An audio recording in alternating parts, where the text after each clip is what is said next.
وضع میں تم ہو نصارہ تو تمدن میں ہنود، یہ مسلمان ہیں جنہیں دیکھ کر شرمائیں یہود۔ تم سید بھی ہو، مرزا بھی ہو، افغان بھی ہو، تم سبھی کچھ ہو، بتاؤ تو مسلمان بھی ہو۔ ہمارے جتنے قبیلے ہیں، ہماری جتنی جماعتیں ہیں، دیوبندی ہو، بریلوی ہو، اہل حدیث ہو، جماعت اسلامی ہو، فلاں ہو فلاں ہو فلاں ہو، میں جانتا ہوں، آپ جانتے ہیں، ہمارا کلمہ ایک ہے، ہمارا اللہ ایک ہے، ہمارے رسول ایک ہیں، ہمارا قرآن ایک ہے، ہمارا حرم پاک ایک ہے۔ پتہ نہیں ہمارے اتحاد و اتفاق کے سینکڑوں نہیں بلکہ ہزاروں اسباب موجود ہیں، لیکن شیطان کے پھندے میں اور شیطان کے مشن کے ہم ایسے شکار ہوئے کہ ہمارے درمیان جو تھوڑے بہت ڈیفرنسز پائے جاتے ہیں، جو تھوڑے بہت اختلافات پائے جاتے ہیں، شیطان ہمیں اکساتا ہے اور ہم ان اختلافات کو بیان کرتے ہیں اور آپس میں انتشار پیدا کرتے ہیں، آپس میں افتراق پیدا کرتے ہیں، آپس میں جدائی پیدا کرتے ہیں اور آپس میں ایک دوسرے کے ساتھ لڑنے اور جھگڑنے کے لیے تیار ہو جاتے ہیں۔ کہ اس ملک کے اندر رہنے والے کروڑوں مسلمانوں میں سے کتنے مسلمان ایسے ہیں کہ جن کو اس صورتحال کی صحیح واقفیت ہے، صحیح طرح سے خبر ہے؟ ایک بڑی تعداد ہے ایسی ہم میں سے کہ جنہیں انٹرسٹ ہی نہیں ہے، دلچسپی ہی نہیں ہے کہ ملک میں اسلام کے حوالے سے، شریعت کے حوالے سے، مساجد کے خلاف، اوقاف کے خلاف، دینی مراکز کے خلاف مسلمانوں کے بارے میں کیا کچھ چل رہا ہے، کیا کچھ پروگرام کیا جا رہا ہے۔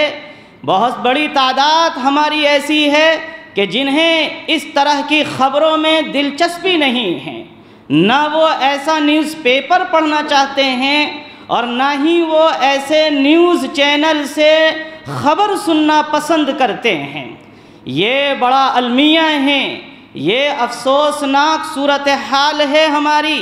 کہ ہم ان تمام طرح کی صورتحال کے باوجود، ہم ایسی تشویشناک صورتحال کے باوجود بہت آرام سے زندگی گزار رہے ہیں۔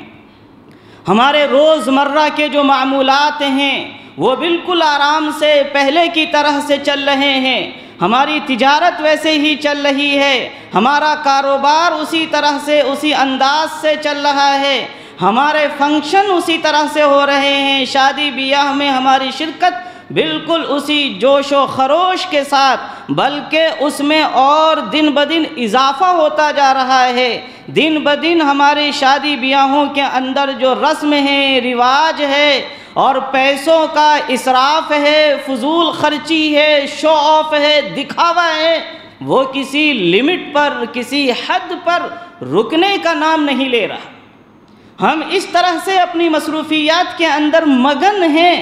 کہ ہماری ان ایکٹیویٹیز کو دیکھ کر، ہماری اس روٹین کو دیکھ کر، ہمارے ان معمولات کو دیکھ کر بالکل اس کا اندازہ نہیں ہوتا کہ مسلمان قوم کو کوئی مسئلہ بھی درپیش ہے، مسلمان قوم کے سامنے کوئی چیلنج بھی ہے، مسلمان قوم کسی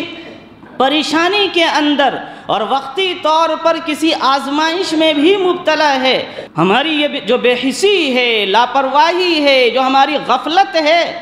ہمارے اوپر جو یہ حالات ہیں، یہ خود ایک بڑی آزمائش ہے، لیکن ہماری جو غفلت ہے یہ اس سے بڑی آزمائش کا سبب بن جائے گی۔ اگر ہم اپنی اس غفلت کے اندر رہتے ہیں، اگر ہم اپنی اس لاپرواہی کے اندر رہتے ہیں، اگر ہم اسی طرح سے ان ایشوز کو، ان مسائل کو اگنور کرتے رہے، ان کی طرف سے چشم پوشی کرتے رہے، ان کو اگر ہم لائٹ لیتے رہے، ہلکے میں لیتے رہے، تو ایک بڑی مصیبت، اس سے بھی بڑی مصیبت ہمارے اوپر آئے گی۔ یہ قوم بالکل بیکار قرار دے دی جائے گی، یہ قوم کسی کام کی نہیں رہے گی، تو اس قوم کے بدلے میں اللہ دوسری قوم کو کھڑا کر دے گا۔ کہ ہم نام کے صرف مسلمان ہیں، ہم نہ نمازیں پابندی کے ساتھ پڑھ رہے ہیں، نہ اللہ کی فرما برداری صحیح سے کر رہے ہیں، اللہ کی شریعت کے اوپر صحیح سے عمل نہیں کر رہے، ہمارا جو طرز زندگی ہے وہ مغربیت کی طرح سے طرز زندگی ہے، ہم یورپین کلچر کو فالو کرتے ہیں اپنی تہذیب میں اور اپنی ثقافت میں،